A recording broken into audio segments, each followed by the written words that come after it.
Y es que definitivamente la cultura de donación de sangre en Colombia todavía no está como muy arraigada, ¿o qué nos está pasando? Sí, Nacho, muy difícil. Es un tema que, como tú bien lo planteas, es de cultura de la donación.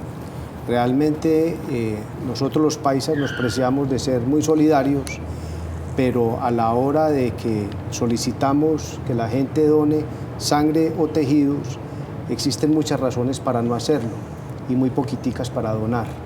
Entonces la idea es que la gente entienda que cada vez necesitamos más de la solidaridad y que a pesar de los avances y los desarrollos tecnológicos que hay, todavía no hay sustitutos ni para sangre ni para órganos y tejidos. En eso de la donación de sangre hay muchos mitos, que uno se engorda, que se queda uno débil, yo no sé qué más cosas habrá. Carlos, cuéntenos, ¿cuáles son las excusas de la gente para no donar?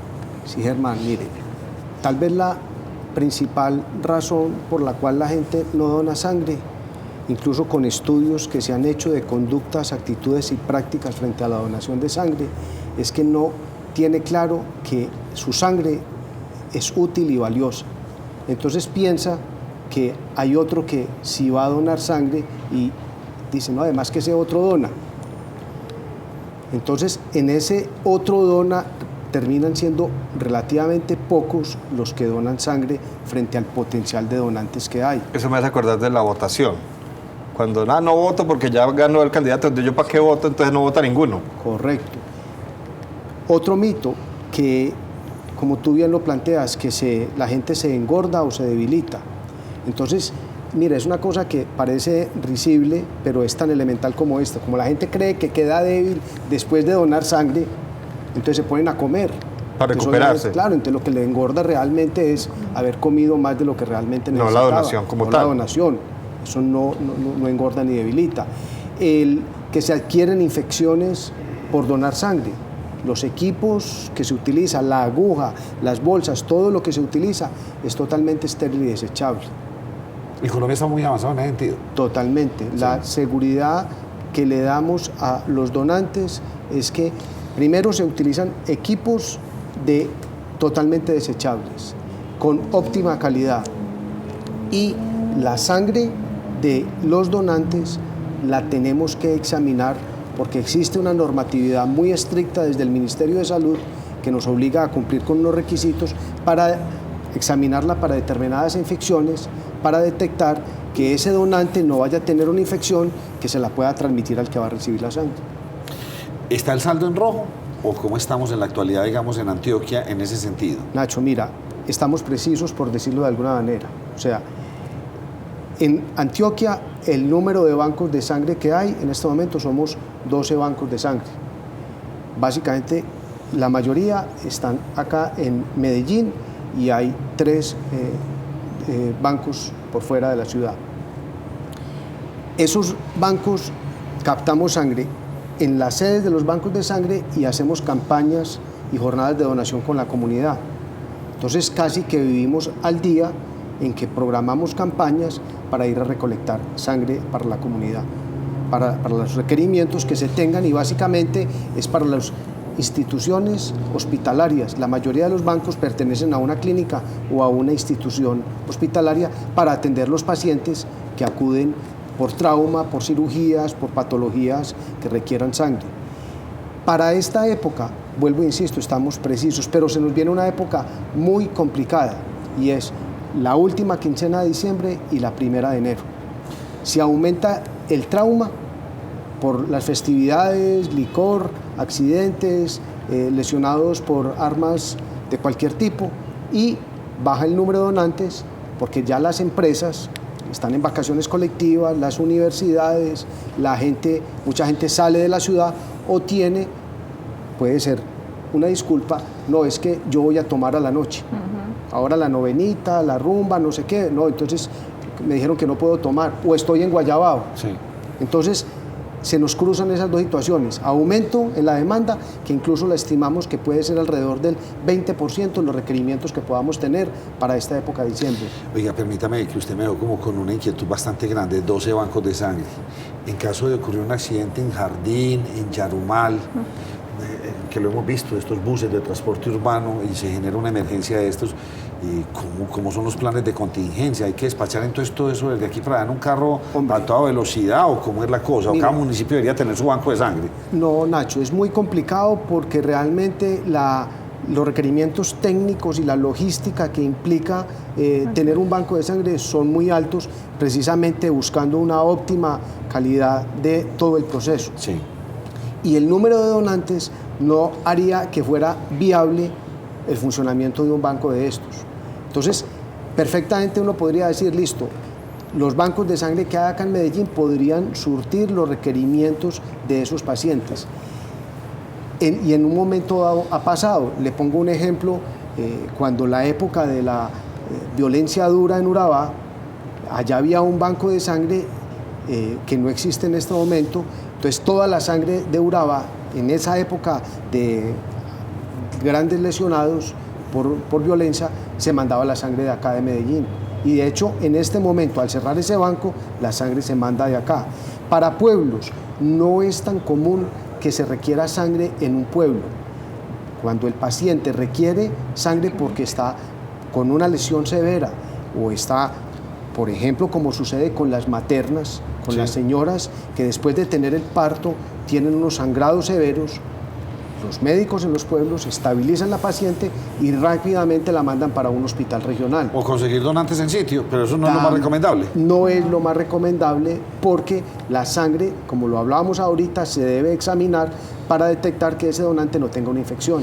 Yo tengo que sacar muchas curiosidades, Germán, que la sangre se vence. O eso ustedes la congelan y eso se dura toda daña. la vida. ¿Cómo es ese proceso de almacenamiento? ¿Eso es congelado en criogas? Muy buena pregunta, Nacho. Mira, la sangre es un bien perecedero. Sí. Desde más o menos desde los años 90 hacia acá, ya el funcionamiento de los bancos de sangre es que lo que un donante dona se lleva al banco y se separa en los componentes que tiene la sangre. La sangre tiene glóbulos rojos, sí, la parte roja que bien conocemos, pero tiene un componente que es el componente plasmático, donde están los factores de la coagulación y donde están las plaquetas. Entonces, eso también se separa. Entonces, en ese orden de ideas, glóbulos rojos nos duran 42 días. El plasma se congela.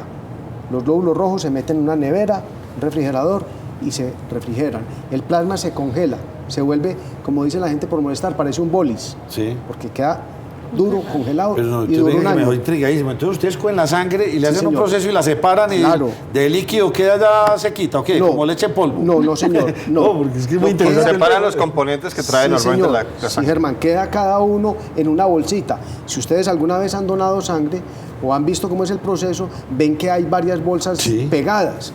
Precisamente eso es para eso. Usted dona la sangre total y en el banco de sangre, por eso te decía que no es práctico que cada municipio tenga su Ya, banco ya. de sangre, porque tiene una tecnología adicional. Y, por último, las plaquetas apenas nos duran 5 días. Ah, nada. Es muy crítico para nosotros el tema de plaquetas, porque se nos vencen muy rápido Entonces, muchas ustedes veces. tienen que estar recibiendo donantes todos los días. Por eso te comentaba hace un ratico de que nosotros permanentemente tenemos que estar buscando y haciendo campañas y jornadas de donación de sangre, porque la sangre es perecedera. Germán, ahí lo dejo con más intrigas, a veces bien interesante el tema. Sí. Sí, señor. Intriga como en los tipos de sangre que, primero los más raros, digamos, que hay algunos tipos de sangre que casi nadie los tiene y me imagino, no sé si eso tendrá que ver con los que más se usan o más se requieren y si está directamente relacionado con el que es el más raro. Sí, Germán, mira. Tal vez como la gente lo conoce, incluso por allá desde que le hablaban a uno en bachillerato, hay un componente de la herencia y es hereditario el grupo sanguíneo que uno tiene. De hecho, en su momento, una de las maneras para determinar si un hombre era el papá de un muchachito era por el grupo sanguíneo. Eso después vieron que tenía otras situaciones erróneas y eso se descartó, ya hay una tecnología más avanzada. Entonces uno adquiere por herencia su grupo sanguíneo con base en los padres. Eso nos lleva a que haya poblaciones que tengan un determinado grupo sanguíneo. Por ejemplo, en nuestra población antioqueña, el 55% somos O positivo. el A positivo más o menos el 20 al 25%. Entonces, para ponerlo en términos de proporción, O positivo, 1 de cada 2 personas. El más raro, AB negativo, 1 de cada 1000. O sea, casi que el que tenga grupo sanguíneo AB negativo debe o andar con la bolsa debajo del brazo, como decía alguien, o por lo menos conocer a alguien que sea AB negativo. Perdóneme mi ignorancia. ¿Qué pasa si me pone una sangre del tipo que no es la mía? Entonces, hay grupos que a pesar de que no es el tuyo, son compatibles. Y eso es lo que tal vez la gente recuerda cuando le decían a uno, precisamente en biología, que existe el donante universal y el receptor universal. Sí. Que le sirven varios. Correcto. Entonces, el receptor universal le sirve cualquier grupo de sangre. Entonces, el receptor universal, por ejemplo, es el grupo para glóbulos rojos, es el AB positivo. Le sirve cualquier grupo sanguíneo. Y el dador universal es el O negativo. Le puede dar a cualquiera sin ningún problema. O sea, en ese orden de ideas, entonces, si llega una persona a un servicio de urgencias, necesita sangre, no hay el A positivo, por ejemplo, le pueden colocar O sin ningún riesgo. Pero lo que sí no se puede hacer es que si una persona es A, le pongan sangre tipo B, porque eso sí le va a producir una lesión severa. Venga, que usted dijo como medio en broma eso de que hay un tipo de sangre bien raro que casi la persona tendría que andar con la bolsa ahí lista. AB negativo. El AB negativo, sí, Bueno, 1 pero de cada 1000. yo no sé si el término está bien, donación autóloga.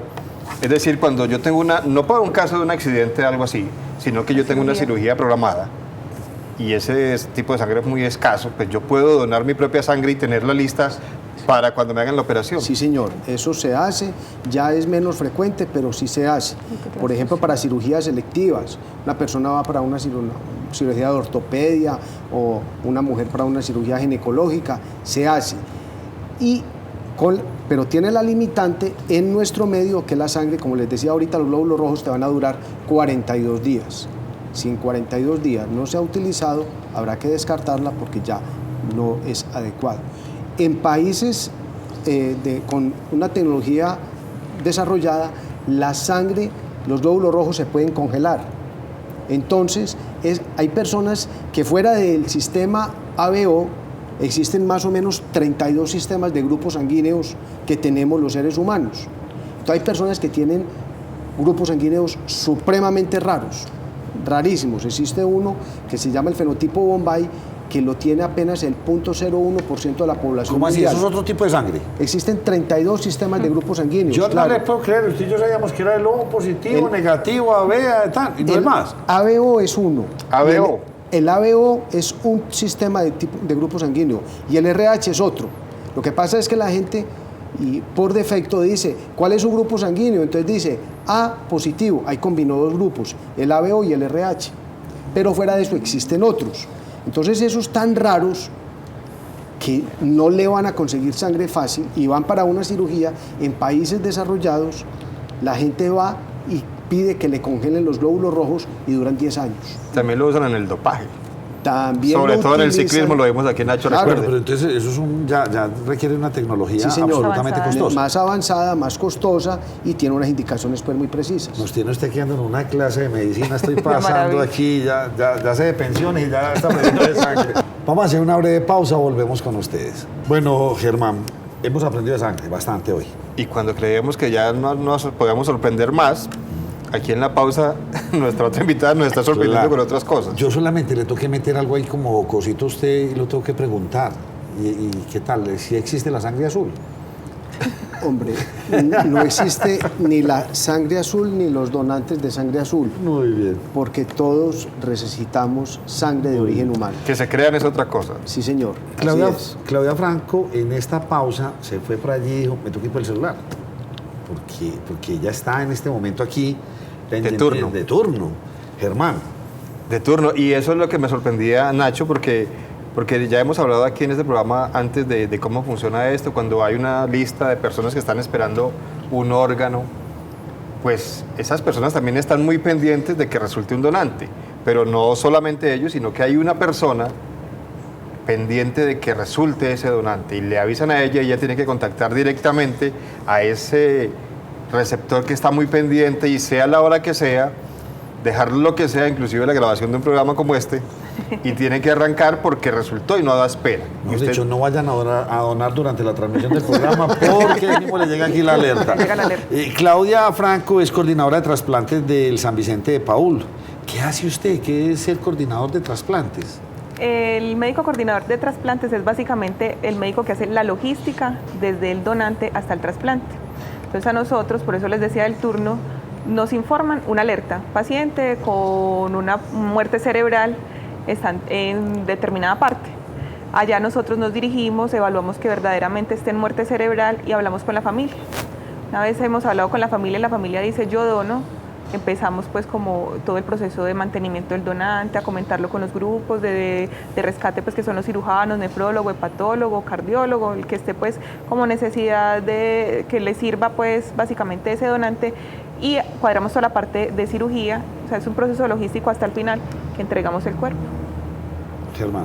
Bueno, yo también decía que la gente que está muy pendiente de eso, pues con mayor razón está con el celular pendiente. Ustedes saben de un posible donante, van allá, hablan con la familia y dicen sí, no hay problema, el órgano. Y luego a avisarle a ese receptor. Bueno, una vez tenemos el donante, hacemos unas pruebas. Primero sabemos que el donante es apto, que las infecciosas todas salieron perfectas, que son negativas, y miramos según el peso, la talla y el grupo en nuestra lista qué pacientes hay con ese peso, talla y grupo que puedan ser compatibles para corazón, hígado básicamente. Para riñones es por compatibilidad genética diferente pues del peso y la talla, ¿sí? Nosotros tenemos una lista, pero la lista la maneja el especialista, el nefrólogo, el cardiólogo, el hepatólogo. Entonces nosotros les comentamos es a ellos, a los especialistas, sobre el potencial donante, y ellos ya en su lista miran y llaman a esa persona. Y tienen la prioridad el que está primero en la lista, por supuesto. No el primero, el que sea más compatible. Ah, ya. Que es por compatibilidad de grupo todos, pero talla y peso, hígado y corazón. Claudia, yo quiero profundizar un poco más, así como hicimos ahora con Carlos Arturo. Listo, a usted le llegó una alerta, esa persona desafortunadamente falleció, tuvo muerte cerebral. Sí. ¿Qué es lo primero que hacen? Hacer pues, me imagino, sacarle sangre para ver que no tenga ninguna infección, o cómo es ese proceso. Y mi segunda pregunta es, ¿abren y cortan así, o eso es también una cirugía de cierta complejidad, o pues para no dañar el órgano o lo que van a extraer? Eso es un proceso totalmente complejo. Nosotros primero lo que hacemos es determinar qué órganos sirven, porque nosotros no vamos a entrar a extraer unos órganos que no sabemos que van a servir o que van a hacer daño al receptor. Pero usted no tiene que abrir para mirar si esos órganos sirven. No, nosotros tenemos unos exámenes. Generalmente todos los humanos tenemos exámenes que nos van a decir que en mi interior están funcionando bien las cosas. Sí. Entonces tenemos una serie de marcadores que nos van a decir el riñón está bien, está funcionando bien, el hígado está funcionando ¿así el bien. paciente ya Sí, porque es que son los... Exacto, son exámenes de laboratorio que todos nos hacemos, por eso es que nosotros vamos a control al médico y le decimos... pero eso está en la historia clínica. Ay, mañana me tengo que ir a sacar sangre. Exacto. Eso es que está en la historia clínica. Está en la historia clínica, pero yo como médica coordinadora solicito un panel de exámenes que me van a decir el riñón está funcionando bien, el hígado está perfecto, el corazón no tiene problema, no ha tenido infartos, yo todo eso lo veo en la sangre. Y también si tengo necesidad hago ecografías para saber cómo están los órganos, para no tener que abrir y decir no sirve. Muy bien. Cuando ya tengo esto y todo es perfecto, yo ya lo he comentado y sé qué órganos voy a extraer, paso ese donante al quirófano. En el quirófano está un especialista en trasplantes, no va a ser un médico general ni un cirujano general, es un cirujano especializado en trasplantes. Una vez estando allí, él hace la incisión, abre el cuerpo y mira el funcionamiento de los órganos en vivo, ¿cierto? Cómo están, el color de los órganos, cómo está todo. Y empieza, después de eso, canula, o sea, pasa unas ondas por unas arterias, lava esos órganos con una solución especial que los va a preservar desde adentro y los va a lavar de sangre, y ya los extrae y los pone en el mismo líquido de preservación y los lleva a una nevera. En esa nevera solo van a estar horas, porque los órganos no tienen banco de órganos. Los órganos se ponen inmediatamente, mientras se hacen las pruebas de compatibilidad con el receptor. ¿Cuál es el...? Una pregunta así horrible. Es que pero si el paciente tiene muerte cerebral, su cuerpo sigue funcionando. Entonces, ¿qué pasa? ¿Le hacen dar un infarto? Esa es una pregunta que todo el mundo la hace, Sí, porque dicen, pero es que usted yo está lo con muerte, veo... pero el corazón puede seguir palpitando, usted puede seguir ahí con asistencia pues artificial. Sí. La gente dice eso, pues yo lo veo respirando, está calientico, mire el que tiene signos vitales. Resulta que la muerte cerebral es el cese irreversible de las funciones del cerebro. Cuando yo no tengo funciones en el cerebro, el cuerpo se desconecta y puede tener paros, puede hacer un paro inmediatamente. ¿Qué hacemos nosotros? Le ponemos unos medicamentos, yo estoy manejando ese cuerpo, se llama mantenimiento. Yo le pongo medicamentos para que haya presión arterial y el corazón lata. Y lo pongo en una máquina que le da ventilación para que esa sangre vaya oxigenada y conserve esos órganos. Entonces yo lo que estoy haciendo es mantener un cuerpo. Como artificialmente. Artificialmente. Así de esa manera artificial yo lo paso al quirófano. Artificial, ahí no hay vida, es una persona que falleció porque en su el momento cerebro en que lo desconecte... para, exacto. Lo conecto en una máquina de anestesia y empiezo el procedimiento conectado. No le pongo anestesia porque es un cadáver, pero lo que le estoy ayudando es oxígeno para que esa sangre circule y conserve esos órganos mientras los extraigo. Mucho no dormir hoy pensando en esto tan escalofriante, pero esto es vida, esto es darle vida a otra persona. Pero es algo que no hay forma de hacerlo en una parte diferente, un quirófano, claro. Que eso hay que tenerlo claro también. Y usted decía que no da mucha espera lo de órganos, ya nos hablaba Carlos lo del cuánto dura el plasma, los glóbulos y todo esto, pero hablemos de los tiempos de cada órgano, dependiendo de cada órgano, pues tiene un tiempo más de duración que otro. Exactamente, los más críticos son el corazón, los pulmones, el páncreas y el intestino, que son 4 horas, desde el momento que yo abro el cuerpo hasta que lo trasplanto. O sea que yo estoy corriendo prácticamente para que esos órganos se conserven, ¿sí? O sea, casi que usted está retirando en ambos lados. Sí. Una vez que se dio la emergencia, aquí está Germán, que es el donante, aquí estoy yo, que es el receptor, y casi que es en paralelo la cirugía. Sí, un ejemplo es crítico. Un ejemplo es que llega el cirujano cardiovascular, abre el cuerpo y ve el latido del corazón. Dependiendo del movimiento, él sabe si el corazón está bien o no.